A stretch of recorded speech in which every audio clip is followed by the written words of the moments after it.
right, so I guess now it's time to divide this up. I'm gonna get my phone out here and enter my knowns, okay? Okay. So overall, I've got 20 1/4, okay? And this is gonna be 2 inches on both sides. There you go, okay? So instantly I know I have to remove 4 inches from the equation, but then I'm gonna have a hole and a hole here, okay? So my hole here, that's my mortise, that's my mortise there. Let's see. You know what?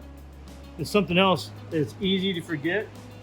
You have 2 inches there, okay? You have to take into consideration the profile, right, which is 1/4. So I'm gonna come over here, draw that in, kind of, see that little thing right there? That represents another 1/4 inch, okay? So it's actually 2 1/4 there. So 20 1/4 minus, what is that, 4 1/2? Yeah. Okay, that's right. But also this is 3/4, that's 3/4. And that's the width of my muntin. My muntin width is 3/4 there. So, so I'm also going to subtract 1 1/2. So that's what? -5? 6, because if you're doing these two together, Well, that's right, 6. 14 1/4. 20.25 minus 4.5 equals that, minus 1.5 equals 14.25, right? All right, so now I have to, so 14 1/4 is my leftover space in between my muntins. If I divide that by 3, I get 4 3/4. So I have, so that means it's a 4 3/4 inch space between here. See that? Okay. Boom. Now I have to have 4 3/4 between here and there. So it's 4 3/4 plus the length of my tenon. So that's 4.75 plus 2.25 equals 7. So I've got a total of 7. And there. That's freaking complicated, right? You know? But people want to know this. People say, how do you divide up the sash into different parts? Well, this is the math that you have to go through. So, now look, if you notice, I put my mark on the short side of 7 and the long side of the 3/4, right? So that way I can get the biggest 3/4 I can for my 3/4 inch wide board to go in, right? So I'm doing that on purpose. Well, it's a big 3/4, so a little bit on the short side, a little bit on the long side, okay? Here's something here. These here are going to be through tenons. I mean, they go all the way through, so I'm going to mark these on both sides.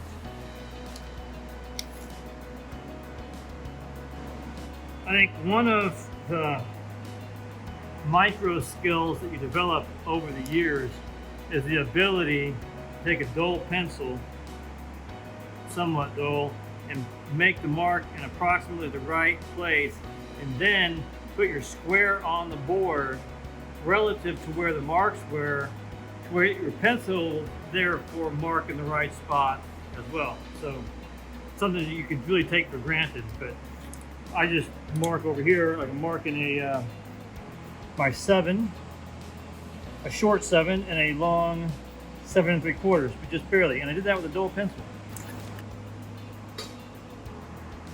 Boom. Those are all my rails.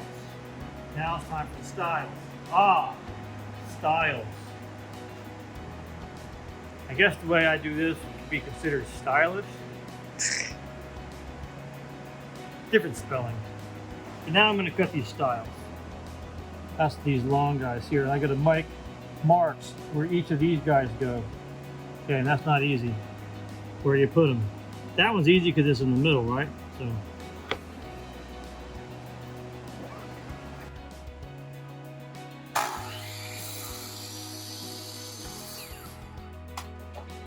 Alright, starting at the bottom. Coming up a half an inch, because I always come up a half an inch. My bottom rail is 3 1/4, 48 inches long. Boom, back or up a half an inch, 1 2 1/4.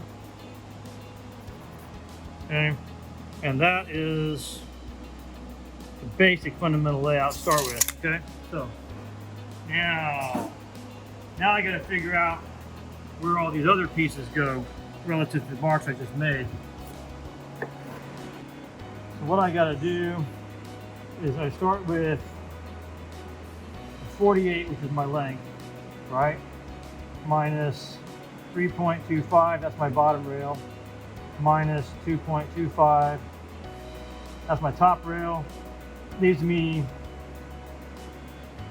42.5. Now, this is, I want to first find the location of the meeting rail, okay? So that's 1 3/8. So what I'll do is I'll subtract out 1.375 minus 1.375 because that's 1 3/8. You guys need to know how to convert your decimals into fractions, your fractions into decimals to be able to do this work. Thank you very much. Equals 41.125. That's 41 1/8. So minus 1 3/8 is 41.125, which is 141 1/4, right? So now this is what I divide by 2. If I divide that, because I need, that's my total wood minus, that's my total area minus my meeting rail. Divide that by 2. Now it gives me 2 equal glass areas, right? So I divide that by 2 equals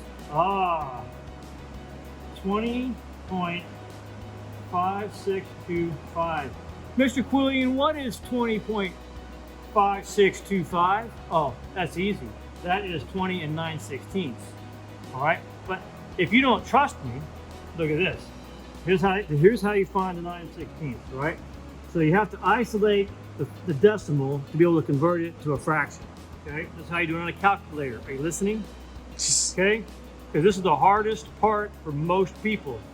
I'm going to isolate my decimal by subtracting out my whole number. Minus 20 is 0.5625 times, here's the magic number, 16 by 16ths.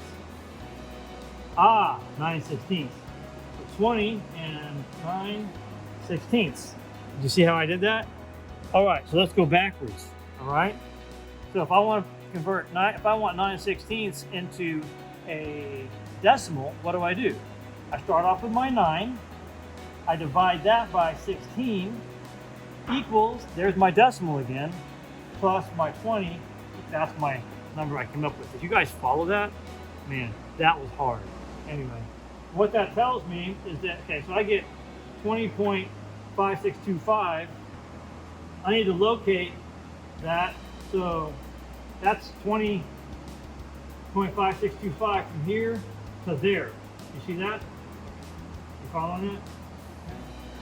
So I'm going to go from here to here. It's 20 9/16 plus 2.25 equals 22.8125. I don't remember what that one is, but I think it's 11/16, I think. All right, so how do I find that out? So I'm going to write down here. So 22 point, I don't know. Let's see, 8125 minus 22 equals that, times 16 equals 13. Oh, it's 13/16. So 13/16. So here I go. Boom. So here I go, 13/16. 22 and 13/16 right there. And then I'll come over here and then I'll go inch and 3/8 beyond. 1 and 3/8 beyond, which is going to give me 24 and 3/16. Okay, now what I have to do, I'm just going to double check myself. Distance between that line and that line should be the same as the distance between this line and that line, if I've done my math right. And if they're not, we're going to chuck this whole video. 20 and 9/16. Boom. Okay. And then 20 and 9/16. Boom. Wow. I like it. Okay. Now, my overall measurement is 24 and 3/16. There's that. 24 and 3/16 is already up there. Minus 1.375, that's my 3/8. Minus 2.25, that's my top rail. Minus 1.5, that's my two muttons combined. That's 19 and 1/16, which is, I have to divide that in 3 equal spaces. Divide that by 3 equals, oh boy, that's a big number. Oh, it's a large 16th. It's like 1 5/16 or 11/32.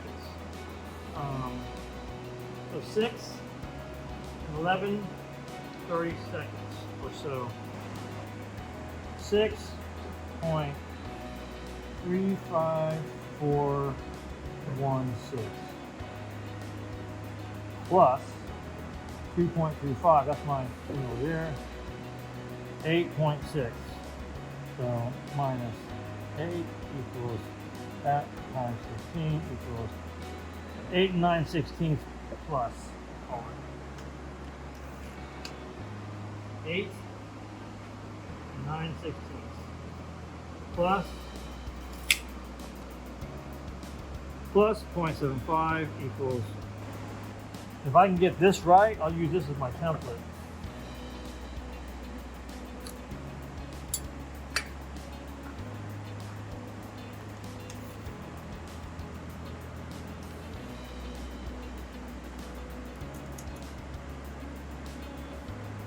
and 5/16, 6 and 5/16 plus, 6 and 5/16 plus. All right. So I'm feeling pretty good about this being my template.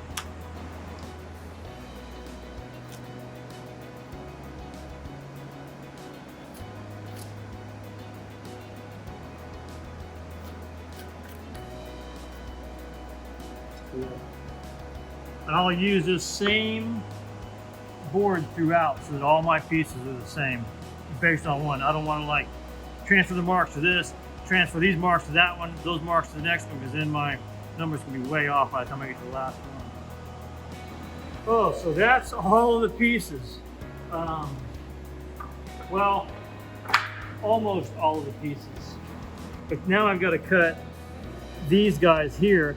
And before I do though, I want to get everything partially assembled, because these guys are really hard, because although the measurement says what it says, you know, mathematically it works out. You have to know how to coax the numbers to do what you want, strong or light, you know what I'm saying? So that's coming up maybe in the next video. Hope you enjoyed this mathematically heavy video.